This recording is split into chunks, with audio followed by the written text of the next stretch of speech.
You're watching Breakfast Central on News Central. We are broadcasting live from Lagos, Nigeria. Time for us to take you through the front pages of the dailies this morning. In the meantime, you can also react to the stories. Feel free to tweet us. We are on social media, and you could also send a message on WhatsApp. We'll put the WhatsApp number on the screen as we proceed, so take note of that. Let's start off first. What's the first paper, Oluchi, where are we going to? We're starting in West Africa, Nigeria, and we're looking at the blueprint this morning. Now, Zamfara State is one of the major stories we have this one on the front page of the blueprint. 24 hours after panel report, Senator Nashiher sworn in as deputy governor. Now, we heard that story yesterday. It was a breaking story yesterday. The deputy governor, the former deputy governor, was impeached. And within 24 hours, we have a new deputy governor in Zamfara State. While we impeach the former deputy governor, you need to go to page 6 of the blueprint for more information. Affirmative action, that's what they're saying here. Aisha Buhari storms parliament. NASS reserves 111 seats for women, 37 in Senate, 74 in reps. Greater women participation will guarantee stability, Lawan is coming out to say. People are talking tough this morning, where you can get that from the front page of the blueprint paper.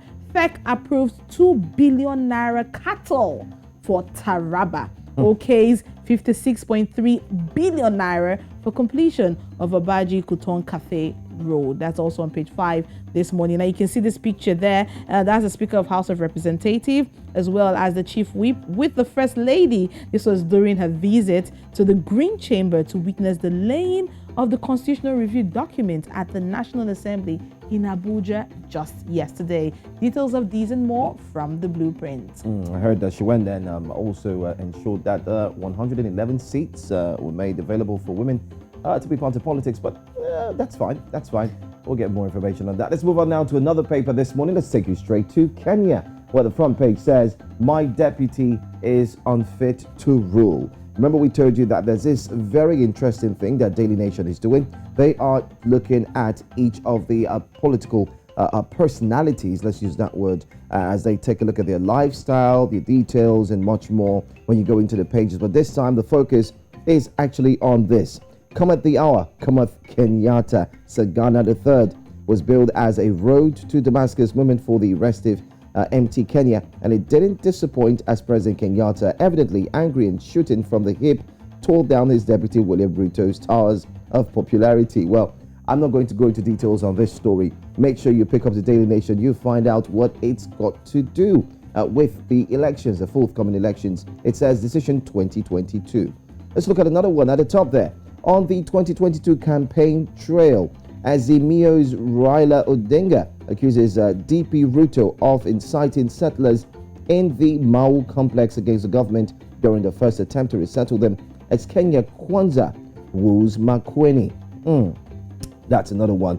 So it's filled with political stories you might want to read up if you're interested as the build-up continues to mount. No doubt the excitement, and not forgetting to, there are a lot of trepidations, a lot of fears and worries as the countdown continues. Well, go pick up the Daily Nation. That's all I'm going to take from that front page. Let's move on to the Daily Monitor. We seem to be having a look at the dailies this morning. Daily Nation, Daily Monitor it is. All right, Daily Monitor, you can see on page 6, that's the upper left-hand side, is a special report. Parish model open cracks among leaders. That's what it's saying there. But the main story here talks about URA's office burned in clash with borders. That's what it's saying here. Bone of contention, it says trouble is said to have started after tax collectors allegedly knocked and injured a suspected smuggler, and that triggered a rebellion from the border, the Oraba border community. That's on page 5 from the Daily Monitor. Now you can see this other picture here, Joe. I'm seeing the lady and the man. They're holding on to a pig who is also struggling to leave their grips. And you can see a security officer just watching, and it makes people wonder what's going on. I mean, it says here, protest. Activists, human rights activists actually, claim responsibility for pig dropped at Parliament. Now, the pig was dropped in front of the parliamentary building, and people are wondering, do you want to have a party?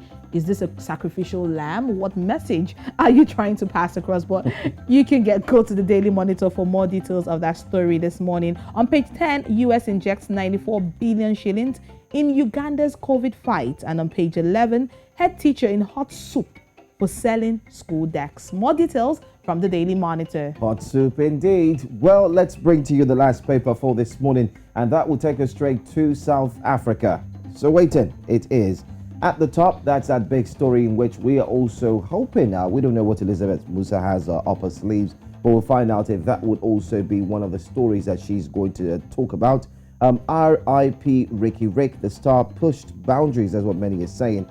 Suicide, many still cannot comprehend why such a person who achieved a lot in his lifetime, successes, and of course was in the limelight, still went ahead to take his life. We'll talk about that, but that's also in this wait in the top. You can find that story, go get it, and then you read some more about what happened, possibilities of what could have led to that sad event. Does Enoch's budget mean more cash in your pocket?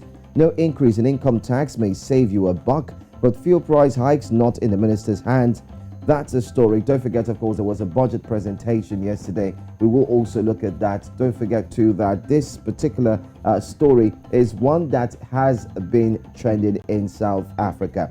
Racism in property sector probed. That's another one. Well, Church of Fire and Hell, page 7. You want to read that one, too. Find all of these and more exciting stories, especially news that you can use inside of the Sowetan.